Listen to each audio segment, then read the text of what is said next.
Hello students, आज हम लोग समझेंगे हमारे पैरासिम्पैथेटिक नर्वस सिस्टम को। लास्ट लेक्चर में सिंपैथेटिक पैरासिम्पैथेटिक क्या होता है उसके बारे में डिटेल में डिस्कशन हुआ है हमारा। दूसरी चीज, जो सिंपैथेटिक नर्वस सिस्टम है उसके कितने गैंग्लियंस होते हैं, जो सर्वाइकल रीजन में होते हैं, थोरासिक रीजन में होते हैं, लंबार, स्पाइनल, लंबार और आपके सैक्रल रीजन में जितने भी गैंग्लियंस होते हैं वो हमने डिटेल में डिस्कशन किए। ठीक है, और पैरासिम्पैथेटिक और सिंपैथेटिक के सिस्टम के बीच में जो मेन डिफरेंसिंग पॉइंट थे वो भी हमने डिस्कस किए। अब आज स्पेशली फोकस करेंगे हमारे पैरासिम्पैथेटिक नर्वस सिस्टम को, जो उसका नाम अगर आप देखोगे तो पैरासिम्पैथेटिक नर्वस सिस्टम को हम लोग और क्या कहते हैं, इसे कहते हैं हम लोग क्रैनियोसैक्रल आउटफ्लो। क्रैनियोसैक्रल आउटफ्लो। अब सिंपैथेटिक नर्वस सिस्टम के बारे में हमने एक चीज पढ़ी थी कि सिंपैथेटिक नर्वस सिस्टम को हम लोग क्या कहते हैं, हम लोग कहते हैं थोरैकोलंबार आउटफ्लो। थोरैकोलंबार आउटफ्लो। ठीक है, अब ये थोरैकोलंबार हमने क्यों कहा था, क्योंकि आपके पैरासिम्पैथेटिक नर्वस सिस्टम और सिंपैथेटिक नर्वस सिस्टम में जो भी आपके स्पाइनल कॉर्ड का या फिर आपके क्रैनियल नर्व का पार्ट इंक्लूड होता है उसी के बेसिस पे इसका ये नॉमेनक्लेचर आया है। ठीक है, तो थोरैकोलंबार जो सिस्टम होती है या फिर थोरैकोलंबार जो आउटफ्लो होता है, इसका नाम थोरैकोलंबार आने के पीछे का रीजन है कि इसमें आपका थोरैसिक सेगमेंट और आपका लंबार सेगमेंट, मतलब ये कहां से कहां तक एक्सटेंड करती है, T1 से लेके L2 तक के इसका पार्ट इन्वॉल्व होता है, इसीलिए इसको हम लोग थोरैकोलंबार आउटफ्लो कहते हैं। ठीक है, दूसरा यहाँ पे जो पैरासिम्पैथेटिक को नाम आया है क्रैनियोसैक्रल आउटफ्लो, ये कहाँ से आता है, जैसे कि हम लोग यहाँ पे देख पाए होंगे कि जो आपका क्रैनियल नर्व का पार्ट होता है, ठीक है, क्रैनियल नर्व जो होती है आपकी, मोर स्पेसिफिकली आपके 3rd, 7th, 9th and 10th। ठीक है, 3rd आपकी ऑक्यूलोमोटर होती है, 7th आपकी फेशियल नर्व, 9th आपकी ग्लॉसोफेरेंजियल नर्व और आपकी 10th होती है आपकी वेगस नर्व। ठीक है, तो ये 4 क्रैनियल नर्व और आपका स्पाइनल सेगमेंट से आपका सैक्रल रीजन, जिसमें से 3 नर्व S2, S3 और S4। ठीक है, तो सैक्रल सेगमेंट से आपके S2, S3 एंड S4 और क्रैनियल नर्व से आपकी 3rd, 7th, 9th और 10th, ये 4 नर्व मिला के और आपका सैक्रल सेगमेंट मिला के ये आपका पैरासिम्पैथेटिक नर्वस सिस्टम बनाते हैं। इसीलिए क्रैनियो मतलब आपके क्रैनियल नर्व और सैक्रल मतलब आपका सैक्रम का सेगमेंट जो कि आपकी पैरासिम्पैथेटिक सिस्टम को बना रहा है, इसीलिए इसको क्रैनियोसैक्रल आउटफ्लो कहते हैं। ठीक है, तो ये चीज हमें ध्यान में रखनी है कि पैरासिम्पैथेटिक नर्वस सिस्टम को दूसरा नाम हम लोग देते हैं क्रैनियोसैक्रल आउटफ्लो, और वो क्यों देते हैं उसके पीछे का रीजन भी आपको पता होना चाहिए। ठीक है, अब ये बात तो समझ में आ गई। अब एक एक करके हम लोग इसके पॉइंट डिस्कस कर लेते हैं कि एग्जैक्टली आपकी पैरासिम्पैथेटिक नर्वस सिस्टम में होती क्या है, इसमें कितने गैंग्लियंस प्रेजेंट हो गए और वो कौन से गैंग्लियन के या फिर कौन से फाइबर्स कहाँ से निकल रहे और अल्टीमेटली कौन से पार्ट को सप्लाई कर। ठीक है, अब pre ganglionic parasympathetic fibres which are present in the 4 cranial nerve, ये 4 क्रैनियल नर्व कौन सी है, 3rd है, 7th है, 9th एंड 10th है। ठीक है, तो ये 4 क्रैनियल नर्व होती है आपकी, जो 3rd है which is oculomotor, 7th facial, 9th आपकी ग्लॉसोफेरेंजियल और 10th होती है आपकी vagus. This cranial nerves and also the S2 to S4 spinal nerve. S2 मतलब आपकी S2, S3 और S4। ठीक है, ये तीनों स्पाइनल नर्व और आपके 4 क्रैनियल नर्व, इन दोनों को मिला के आपकी पैरासिम्पैथेटिक नर्वस सिस्टम बन रही है। ठीक है, अब यहाँ पे इन्वॉल्व होते हैं आपके 4 गैंग्लियंस, या फिर आपको देखने मिलते हैं 4 गैंग्लियन। कौन से, पहला गैंग्लियन मिलता है आपको सीलियरी गैंग्लियन, दूसरा होता है आपका टेरिगोपैलेटाइन गैंग्लियन, तीसरा होता है सब मैंडिबुलर और चौथा होता है आपका ऑप्टिक गैंग्लियन। ठीक है, तो 4 गैंग्लिया के नाम आपको याद रखने हैं in case of parasympathetic nervous system. पहला सीलियरी, दूसरा टेरिगोपैलेटाइन, 3rd सबमैंडिबुलर और 4th ऑप्टिक। ठीक है, अब इनके जो रिलेशंस होते हैं वो किसके साथ होते हैं, this are the connected with efferent parasympathetic fibres. कौन से फाइबर्स है ये, इफरेंट पैरासिम्पैथेटिक फाइबर्स। कहाँ से आ रहे, 3rd, 7th और 9th क्रैनियल नर्व से। अब यहाँ पे आपको एक चीज दिख रही होगी, जो 10th होती है या फिर आपकी वेगस नर्व होती है, ये यहाँ पर इन्वॉल्व नहीं है। मतलब जो फाइबर्स निकल के आएंगे, ये 4 गैंग्लिया में जो पहुंचने वाले फाइबर्स है वो सिर्फ यहाँ से 3 से जा रहे हैं। ठीक है, 3 मतलब कौन से? ऑक्यूलोमोटर से, फेशियल से और आपकी ग्लोसोफेरेंजियल से। ठीक है, इसमें वेगस का पार्ट नहीं है। मोस्टली आपके जो वेगस के मोस्ट ऑफ द फाइबर्स होते हैं वो आपकी विसरा में जाके, विसरा की वॉल में आपके यहाँ पर रिले हो जाते हैं। ठीक है, तो इसीलिए वेगस के जो प्री गैंग्लियोनिक फाइबर्स है वो डायरेक्टली आपकी विसरा की वॉल में जाके यहाँ पर रिले बनाते हैं, या फिर रिले सेंटर उनका वही होता है। इसीलिए ये फाइबर्स, ये जो गैंग्लिया जो 4 हम पढ़ रहे हैं उसमें ये नहीं आते। ठीक है, इसका मतलब ये 4 गैंग्लिया के फाइबर्स या फिर 4 गैंग्लिया में आने वाले फाइबर्स आपके सिर्फ 3 ही क्रैनियल नर्व से आएंगे। ठीक है, तो अब एक एक करके हमारे गैंग्लिया की और आपके नर्व की जो इन्वॉल्वमेंट है वो यहाँ पर पढ़ लेते हैं, समझ लेते हैं कि कौन से पार्ट से कौन सा गैंग्लिया आ रहा है और आपकी कौन सी नर्व के साथ इन्वॉल्व हो रहा है, वहां से कौन सी ब्रांचेस एग्जैक्टली कौन से पार्ट को सप्लाई कर। ठीक है, पहली नर्व हम लोग देख लेते हैं ऑक्यूलोमोटर पैरासिम्पैथेटिक फाइबर्स। ठीक है, तो ऑक्यूलोमोटर मतलब आपकी जो थर्ड नर्व होती है, which is a cranial third nerve, उसके बारे में अगर आप देखोगे तो वो क्या है, they arise fibres in the mid brain. तो आपके ऑक्यूलोमोटर फाइबर्स या फिर ऑक्यूलोमोटर नर्व के फाइबर्स कहाँ से आएंगे? आपकी मिड ब्रेन से आएंगे, और स्पेसिफिकली आपका एडिंजर वेस्टफल न्यूक्लियस से आएंगे। ठीक है, मिड ब्रेन में आपके एडिंजर वेस्टफल न्यूक्लियस से आपके ऑक्यूलोमोटर के फाइबर्स निकल गए, और ये कौन से फाइबर्स होंगे? ये होंगे आपके प्री गैंग्लियोनिक फाइबर्स। ठीक है, प्री गैंग्लियोनिक फाइबर्स। अब ये प्री गैंग्लियन फाइबर क्यों कहेंगे? क्योंकि ये अभी तक कौन सी भी गैंग्लिया के साथ रिले नहीं हुए। ठीक है, तो ये आपके फर्स्ट ऑर्डर न्यूरॉन भी इसको आप कह सकते हैं। ठीक है, the pre ganglionic fibres which pass through the third nerve, तो ये थर्ड नर्व से निकल गए and leave as a motor root, तो ये मोटार रूट करके बाहर निकल जाएंगे। ठीक है, along the inferior oblique muscles, तो inferior oblique muscle जो कि आपकी ऑर्बिट की एक मसल होती है, उसके along ये रन करेंगे and ultimately it enters into the ciliary ganglia। ठीक है, तो जो 4 गैंग्लिया हम लोग देख रहे हैं उसमें से पहला गैंग्लिया आपका यहाँ पर ऑक्यूलोमोटर में इन्वर्ट हो गया। इसका मतलब ऑक्यूलोमोटर के जो फाइबर्स है जो कि आपके मिड ब्रेन से आ रहे हैं, आपकी एडिंजर वेस्टफल न्यूक्लियस से आ रहे हैं, वो आपके अल्टीमेटली सीलियरी गैंग्लिया में आके यहाँ पर ये रिले करेंगे। ठीक है, और रिले करने के बाद यहां से आपके पोस्ट गैंग्लियोनिक फाइबर्स निकलेंगे। ठीक है, पोस्ट गैंग्लियोनिक फाइबर्स जो होंगे यहां से निकलेंगे।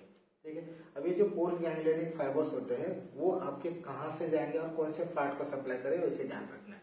तो post ganglionic fibres which pass via the short ciliary nerve, तो ये शॉर्ट सिलियरी नर्व से होते हुए निकलते हैं and distributed to the ciliaris and the sphincter pupillae muscle.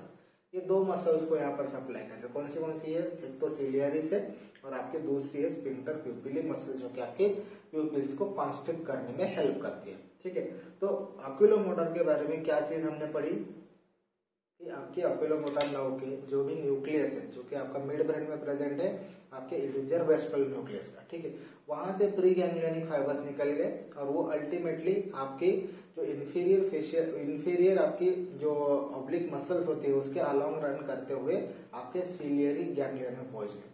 जैसे ही सिलियरी गैंग्लियन में पहुंचेंगे वहां पर ये रिले होके आपका पोस्ट गैंग्लियोनिक फाइबर्स निकलेगा, और जो पोस्ट गैंग्लियोनिक फाइबर्स है वो कहाँ जाएगा? वो आपके शॉर्ट सिलियरी नर्व के साथ होते हुए या फिर उसके थ्रू जाते हुए आपके सिलियरिस मसल्स को सप्लाई करेगा और आपके स्फिंक्टर प्यूपिली मसल्स को सप्लाई करेगा। ठीक है, तो ये हो गया आपका ऑक्यूलोमोटर पैरासिम्पैथेटिक फाइबर्स का पार्ट। ठीक है, जिसमें आपका एक गैंग्लिया इन्वॉल्व हुआ, सिलियरी गैंग्लिया। ठीक है, तो 4 गैंग्लिया हमने टोटली पढ़ने हैं। अब पहली सिलियरी गैंग्लिया के पार्ट यहाँ पर खत्म हुआ। दूसरा है आपका फेशियल नर्व का पार्ट। ठीक है, तो फेशियल नर्व से जो भी न्यूक्लिया होगा वहां से जो फाइबर्स निकलेंगे वो आपके प्री गैंग्लियोनिक फाइबर्स होंगे। ठीक है, तो फेशियल नर्व के बारे में क्या है? It contains efferent parasympathetic fibres which are axons of neurons of superior salivatory nucleus. अब ये जो आपका सुपीरियर सलाइवेटरी न्यूक्लियस है जिससे कि आपके फेशियल नर्व के कुछ फाइबर्स निकल रहे हैं जो कि आपके पैरासिम्पैथेटिक और आपके प्री गैंग्लियोनिक फाइबर्स है। ठीक है, अब ये जो आपका सुपीरियर सलाइवेटरी न्यूक्लियस होता है वो एग्जैक्टली कहाँ होता है? आपके पॉन्स में होता है। ठीक है, पॉन्स में होता है। पॉन्स के भी अगर आप डॉर्सल साइड पे देखोगे तभी आपको मिलेगा। तो ये डॉर्सल एस्पेक्ट पे प्रेजेंट होता है आपके पॉन्स के, और क्योंकि आपका जो पॉन्स है वो भी आपकी ब्रेन स्टेम का ही पार्ट है, ठीक है, यह भी आपके ब्रेन स्टेम का पार्ट है। अब पॉन्स में अगर आप देखोगे तो ये एग्जैक्टली कहाँ लोकेटेड होता है आपका सुपीरियर सलाइवेटरी न्यूक्लियस। ये अगर आप देखोगे तो ये मान लो आपका पॉन्स है और यहाँ से आपका मेडुला स्टार्ट हो रहा है, ठीक है। तो ये दोनों के बीच में जो जंक्शन होता है इसे हम लोग कहते हैं पोंटोमेडुलरी जंक्शन, पोंटोमेडुलरी जंक्शन, ठीक है। तो ये जंक्शन के जस्ट ऊपर साइड पे, मतलब सुपीरियर साइड पे, यहाँ पर आपका सुपीरियर सलाइवेटरी न्यूक्लियस प्रेजेंट होता है, और इसके जस्ट नीचे आपको मिलता है इंफीरियर सलाइवेटरी न्यूक्लियस, ठीक है, जिसके बारे में हम लोग आगे समझेंगे। तो सुपीरियर सलाइवेटरी न्यूक्लियस से आपके फाइबर्स निकल गए फेशियल नर्व के। अब ये क्या होता है, this fibres pass along the chorda tympani branch. अब ये कॉर्डा टिम्पैनी ब्रांच किसकी होगी, ऑब्वियसली आपकी फेशियल नर्व की ब्रांच है, ठीक है, फेशियल नर्व की ब्रांच होती है आपकी कॉर्डा टिम्पैनी ब्रांच। और ये क्या करेंगे, they ultimately reach to the submandibular ganglia, ठीक है। तो दूसरा गैंग्लिया यहाँ पर इन्वॉल्व हुआ आपका, किसके रिगार्डिंग हुआ, वो आपके फेशियल नर्व के टिम्पैनिक ब्रांच है, ठीक है। तो कॉर्डा टिम्पैनी ब्रांच इसके रिगार्डिंग आपका, या फिर इसके जो फाइबर्स होंगे आपके सबमैंडिबुलर गैंग्लियन में आ गए। From here the post ganglionic fibres supply the submandibular and sublingual salivary glands, ठीक है। तो यहाँ से जो पोस्ट गैंग्लियनिक फाइबर्स निकलेंगे कहाँ से, आपके सबमैंडिबुलर गैंग्लिया से। ये क्या करेंगे, आपके सबमैंडिबुलर सलाइवरी ग्लैंड्स और आपके सबलिंगुअल सलाइवरी ग्लैंड्स, इन दोनों को सप्लाई करेंगे, ठीक है। तो ये दूसरा आपका गैंग्लिया यहाँ पर इन्वॉल्व हो, ठीक है। अब तीसरा गैंग्लिया जो कि आपका इन्वॉल्व होगा वो कहाँ पे होगा उसको समझ लेंगे। तो दूसरी ब्रांच होती है आपकी ग्रेट पेट्रोजल ब्रांच, जो कि आपके फेशियल नर्व की होगी। पहले हमने कॉर्डा टिम्पैनी ब्रांच देखी, वो भी फेशियल नर्व की है, और ये दूसरी ब्रांच होती है जो ग्रेट पेट्रोजल ब्रांच होती है आपके फेशियल नर्व की, which joins the deep petrosal nerve. अब ये डीप पेट्रोजल नर्व होती है आपका सिंपैथेटिक वाला पार्ट, बराबर, ये हमने ऑलरेडी डिस्कस किया है, ठीक है। तो सिंपैथेटिक नर्व का जो पार्ट होता है डीप पेट्रोजल नर्व, ये आपके ग्रेटर पेट्रोजल ब्रांच के साथ यहाँ पर मर्ज होके ये क्या बनाएगा, nerve of the pterygoid canal, ठीक है, nerve of the pterygoid canal, ये यहाँ पे दोनों कलेक्टिवली मिलके बनाते हैं, ठीक है। अब इसके बाद का जो पार्ट है the only greater petrosal nerve. अब यहाँ पे जो हमने ग्रेटर पेट्रोजल नर्व का पार्ट देखा जो कि आपकी डीप पेट्रोजल नर्व के साथ यहाँ पर इन्वॉल्व हो रहा था, उसमें से सिर्फ आपका ग्रेटर पेट्रोजल नर्व जो होता है उसी के फाइबर्स आपके टेरेगो पैलाटाइन गैंग्लियन में आके रिलीव होते हैं, ठीक है। तो ये तीसरा गैंग्लिया हुआ, ठीक है। तो अभी तक हमने 3 गैंग्लिया देखे। पहला गैंग्लिया आपके ऑक्यूलोमोटर के रिगार्डिंग देखा था, ऑक्यूलोमोटर के रिगार्डिंग, जो कि आपका सिलियरी गैंग्लिया था, बराबर, सिलियरी गैंग्लिया। दूसरा देखा था हमने chorda tympani branch, chorda tympani branch, जो कि आपकी फेशियल नर्व की ब्रांच है। ये कहाँ रिले करती है, ये करती है आपके दूसरे मतलब सबमैंडिबुलर गैंग्लिया में, ठीक है, सबमैंडिबुलर में। तीसरा है आपकी ये greater petrosal branch of the facial nerve, जो कि आपके टेरिगो पैलाटाइन गैंग्लियन में आके रिले कर गए, ठीक है। अब यहाँ से कुछ पोस्ट गैंग्लियोनिक फाइबर्स निकलेंगे, और ये post ganglionic fibres which supplies the lacrimal gland, पहला है ग्लैंड्स ऑफ नोज, तीसरा है फैरिंग्स, और चौथा है पैलेट, ठीक है। तो जो टेरिगो पैलाटाइन गैंग्लिया है वहां से जो भी पोस्ट गैंग्लियोनिक फाइबर्स निकलेंगे वो आपके लैक्रिमल ग्लैंड को सप्लाई कर रहे, ग्लैंड्स ऑफ नोज को सप्लाई कर रहे, फैरिंग्स को सप्लाई कर रहे और आपकी पैलेट को सप्लाई कर रहे, ठीक है। तो ये हुआ आपका फेशियल नर्व वाला पार्ट। अब तीसरी नर्व जो होती है वो होती है आपकी ग्लॉसोफैरिंजियल नर्व। अब ग्लॉसोफैरिंजियल नर्व क्या है, it contains the axons of the inferior salivatory nucleus. Inferior salivatory nucleus, superior salivatory nucleus, ये कहाँ प्रेजेंट होंगे, वो आपके पॉन्स में प्रेजेंट होंगे, which are present on the dorsal aspect, dorsal aspect में, मोर स्पेसिफिकली आपका पोंटोमेडुलरी जंक्शन, ठीक है, पोंटोमेडुलरी जंक्शन, ठीक है। तो आपकी जो फेशियल नर्व थी वो आपके इंफीरियर सलाइवेटरी न्यूक्लियस से ना निकलते आपके फेशियल नर्व सुपीरियर सलाइवेटरी। तो इसमें कंफ्यूजन नहीं करना है, इंफीरियर सलाइवेटरी न्यूक्लियस कहाँ इन्वॉल्व है आपकी ग्लॉसोफेरिंजियल में, ठीक है, जबकि सुपीरियर सलाइवेटरी न्यूक्लियस कहाँ पे इन्वॉल्व है आपकी फेशियल में, ठीक है। तो इसे नंबर से भी आप याद रख सकते हो। नंबर मतलब क्या आपके फेशियल पहले नर्व है, 7th नर्व है, और आपकी ग्लॉसोफेरिंजियल बात की है, तो पहले सुपीरियर आता है फिर इंफीरियर आएगा, ठीक है। तो सुपीरियर आपकी फेशियल की हो गई, इंफीरियर सलाइवेटरी न्यूक्लियस आपका ग्लॉसोफेरिंजियल का हो गया। तो यहाँ से फाइबर्स निकल रहे हैं, ये होंगे आपके प्री गैंग्लियोनिक फाइबर्स, बराबर, क्योंकि ये अभी तक कहीं रिले नहीं हुए, ठीक है।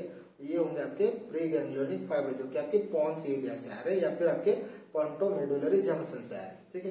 They travels through the 9th nerve यानी कि आपकी जो ग्लॉसोफेरिंजियल नर्व है and given off in its tympanic branch, ठीक है। तो ये भी आपकी टिम्पैनिक ब्रांच दे रही है which forms the tympanic plexus, तो ये आपका एक टिम्पैनिक प्लेक्सस बना रही है, ठीक है। तो ग्लॉसोफेरिंजियल के नर्व से आपके टिम्पैनिक प्लेक्सस बन रहे and from here the lesser petrosal nerve, कौन सी है लेजर पेट्रोजल नर्व, यहाँ से स्टार्ट हो गई and it relay into the otic ganglia, ठीक है। तो अल्टीमेटली आपके जो इंफीरियर सलाइवेटरी न्यूक्लियस से फाइबर्स निकल रहे वो आपके ओटिक गैंग्लिया में आके अल्टीमेटली आपके यहाँ पर रिले होंगे, ठीक है। तो ये कैसे आ रहे हैं आपके टिम्पैनिक ब्रांच से निकल के फिर आपका टिम्पैनिक प्लेक्सस बना रहे, टिम्पैनिक प्लेक्सस बना के ये आपके लेजर पेट्रोजल नर्व के साथ यहाँ पर स्टार्ट हो रही है और ये आके फिर आपके ओटिक गैंग्लियन में रिले हो रही है, ठीक है। द पोस्ट गैंग्लियोनिक फाइबर मतलब जो ओटिक गैंग्लिया है वो यहाँ से पोस्ट गैंग्लियोनिक फाइबर्स निकलेंगे and the post ganglionic fibres which are given to the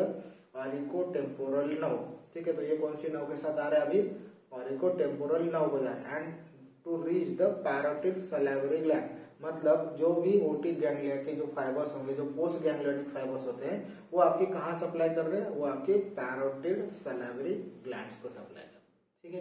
तो ये तीनों नर्व के जो सप्लाई है और उसके गैंग्लियन है ये तीनों नर्व भी मिलेंगे, मतलब पहली नर्व आपने हम देखी ऑक्यूलोमोटर, दूसरी देखिए हमने फेशियल नर्व जिसमें कि आपके 2 गैंग्लियन इन्वॉल्व है, सबमैंडिबुलर गैंग्लियन और टेरिगोपैलेटाइन गैंग्लियन, ठीक है। और आपका जो ग्लॉसोफेरिंजियल नर्व है उसमें आपका ओटिक गैंग्लिया के फाइबर या फिर आपके ग्लॉसोफेरिंजियल के फाइबर्स आपके ओटिक गैंग्लियन में आके रिले होंगे और वहां से पोस्ट गैंग्लियोनिक फाइबर्स निकलेंगे जो कि आपके पैरोटिड सलाइवरी ग्लैंड को सप्लाई करेंगे, ठीक है। तो ये हुआ आपकी ग्लॉसोफेरिंजियल नर्व का पार्ट।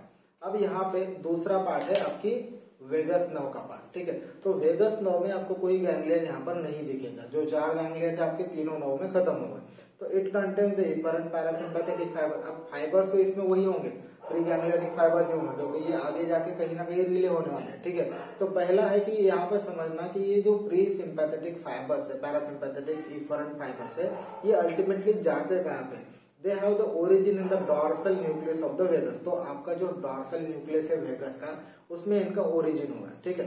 लेकिन ये pass along the pulmonary cardiac gastric and intestinal branches, तो इसकी जो ब्रांचेस होती है वो अल्टीमेटली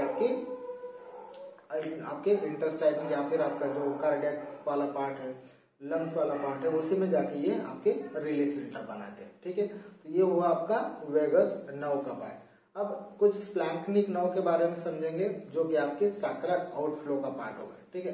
तो वो होगा आपका जो अभी तक हमने पढ़ा क्रैनियल वाला पार्ट जो कि आपके क्रैनियल नर्व के रिगार्डिंग था। अभी देखते हैं हम लोग सैक्रल आउटफ्लो कैसे होता है, मतलब आपका जो S2, S3 and S4 segment है या फिर नर्व्स है उसके बारे में, ठीक है। अब जो पेल्विक स्प्लैंक्निक नर्व हम लोग कहते हैं वो बनती कैसे है। अब पहले एक चीज हमने समझी थी कि जो स्प्लैंक्निक नर्व होती है वो मोस्टली आपकी जो सिंपैथेटिक चेन होती है वहां पर रिले ना होते हुए डायरेक्ट मीडियल आती है, बराबर। तो ये जो मीडियल इसका जो डायरेक्शन होता है और इसी को हम लोग स्प्लैंक्निक नर्व कहते हैं, ठीक है। अल्टीमेटली निकल तो रही है आपके स्पाइनल कॉर्ड से ही, ठीक है। स्पाइनल कॉर्ड से कहीं भी रिले ना होके ये मीडियली वापस आती है और यहाँ पे इसका स्प्लैंक्निक नर्व में इसका कन्वर्जन होता है। तो जो स्प्लैंक्निक नर्व है उसके बारे में थोड़ा समझ लेते हैं। This are the pre ganglionic fibre, तो ये प्री गैंग्लियोनिक फाइबर है क्योंकि ये कहीं पे भी अभी तक रिले नहीं हुए, constituting the sacral component of the craniosacral outflow. तो इसमें सिर्फ आपका सैक्रल कंपोनेंट है, ठीक है, इसमें क्रैनियल वाला पार्ट नहीं है। तो ये सैक्रल कंपोनेंट वाला पार्ट है जो कि प्री गैंग्लियोनिक फाइबर्स ही है, ठीक है। They arise from the lateral horn cell of the S2, S3 and S4 segment of the spinal cord. तो ये आपका जो पार्ट आ रहा है वो आपकी लैटरल हॉर्न के सेल्स के आ रहा है, सेल से आ रहा है, ठीक है। तो S2, S3 and S4 segment of the spinal cord जो कि फाइबर्स निकाल रहे हैं आपके लैटरल हॉर्न से, अब यहाँ पे डॉर्सल और वेंट्रल हॉर्न से नहीं है, तो फाइबर्स तो निकलेंगे आपके वेंट्रल हॉर्न से क्योंकि ये मोटर फाइबर्स होंगे, बराबर।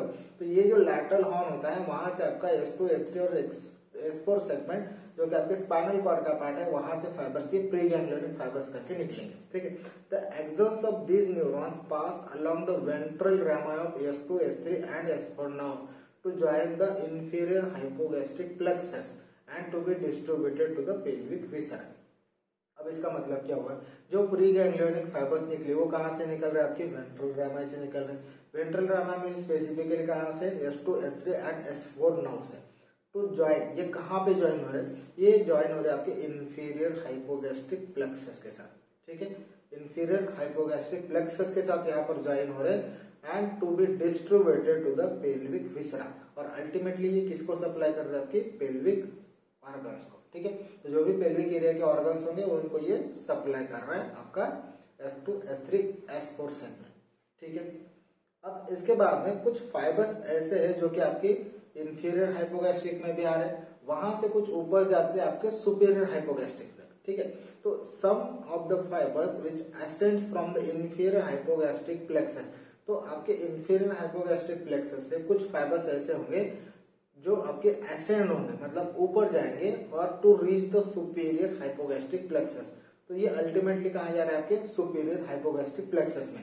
And finally the inferior mesenteric plexus, तो इसका मतलब है कि लास्ट जो डेस्टिनेशन होगा इसका इंफीरियर मेजेंट्रिक प्लेक्सस होगा। तो कैसे कैसे रन किए ये फाइबर्स, आपके इंफीरियर हाइपोगैस्ट्रिक प्लेक्सस से आपके सुपीरियर हाइपोगैस्ट्रिक प्लेक्सस में गए, फिर सुपीरियर हाइपोगैस्ट्रिक प्लेक्सस से फाइनली आपके इंफीरियर मेजेंट्रिक प्लेक्सस में आ गए, ठीक है। And this fibres are distributed along the branches of inferior mesenteric artery to supply the left 1/3 of the transverse colon, descending colon और आपके पेल्विक कोलन को। इसका मतलब है कि जो भी फाइबर्स यहाँ पे आपके प्लेक्सस में आ गए, कौन से प्लेक्सस में, इंफीरियर मेजेंट्रिक प्लेक्सस में, ठीक है। तो वहां से वो फाइबर्स डिस्ट्रीब्यूट होंगे और अलग अलग ब्रांचेस से, जो कि आपके इंफीरियर मेजेंट्रिक ब्रांच के आर्टर की ब्रांचेस होगी, और ये किसको किसको सप्लाई करते हैं, supply left 1/3 part of the transverse colon, descending colon and the pelvic colon, ठीक है। अब यहाँ पे this pre ganglionic fibres relay in the neurons of which situated in the walls of viscera, तो ये भी यहाँ पर अगर आप देखोगे तो ये आपके विसरा की वॉल में ही यहाँ पर जो न्यूरॉन्स प्रेजेंट होंगे उसी में जाके ये रिले हो जाते हैं, ठीक है। तो इसका मतलब है कि जब तक ये विसरा तक नहीं पहुंच रहे ये ऑलमोस्ट आपके प्री गैंग्लियोनिक फाइबर्स ही होंगे, ठीक है। तो ये आपका यहाँ पे सैक्रल आउटफ्लो वाला पार्ट हुआ। तो बेसिकली आपके पैरासिम्पैथेटिक सिस्टम में बस इतना ही पार्ट इंक्लूड होता है। वैसे देखा जाए तो पैरासिम्पैथेटिक सिस्टम में बहुत बड़ा पार्ट है, लेकिन अगर आपको शॉर्ट नोट्स के लिए भी पैरासिम्पैथेटिक नर्वस सिस्टम में आती है तो आपको ये इतना पार्ट कम से कम यहाँ पर मेंशन करना है, जहाँ पे आपको क्या क्या एक्सप्लेन करना है कि आपको पैरासिम्पैथेटिक सिस्टम को और क्या कहते हैं हम लोग इसको, क्रैनियोसैक्रल, ठीक है, क्रैनियोसैक्रल आउटफ्लो, ठीक है, ये एक नाम याद रखना है। दूसरी चीज क्या याद रखनी है, इसमें जो 4 क्रैनियल नर्व है वो कौन सी है, 4 क्रैनियल नर्व, 3rd है, 7th है, 9th है और 10th है, ठीक है। ये 4 क्रैनियल नर्व याद हो गई। उसके बाद में 3 स्पाइनल सेगमेंट है, कौन से, S2, S3 and S4 spinal nerve, ठीक है। तो 4 और 3 7 ये स्ट्रक्चर मिला के आपका पैरासिम्पैथेटिक आउटफ्लो बना या फिर क्रैनियोसैक्रल आउटफ्लो बना। 4 गैंग्लियाज हमने देखे, 4 गैंग्लियाज कौन से, पहला सीलियरी गैंग्लिया, ठीक है। सीलियरी गैंग्लिया कहाँ देखा हमने, ऑक्यूलोमोटर में, बराबर, ऑक्यूलोमोटर में। दूसरा है आपका सबमैंडिबुलर, और तीसरा टेरिगोपैलेटाइन, और ये दोनों गैंग्लिया आपने किसके रिगार्डिंग देखे, फेशियल नर्व के, ठीक है। और चौथा जो गैंग्लिया देखा, ओटिक गैंग्लिया, ये किसमें देखा हमने, ग्लॉसोफेरेंजियल नर्व में, ग्लॉसोफेरेंजियल नर्व में, ठीक है। तो ये 4 गैंग्लिया, सीलियरी, सबमैंडिबुलर, टेरिगोपैलेटाइन और आपका ओटिक गैंग्लिया आपको पैरासिम्पैथेटिक नर्वस सिस्टम में याद रखना है, ठीक है। और अल्टीमेटली आपका वेगस का जो पार्ट होता है वो अलग से आता है, और स्प्लैंक्निक नर्व का यहाँ पर पार्ट आपको याद रखना है, ठीक है। तो ये हुआ आपका पैरासिम्पैथेटिक नर्वस सिस्टम, ठीक है। Thank you.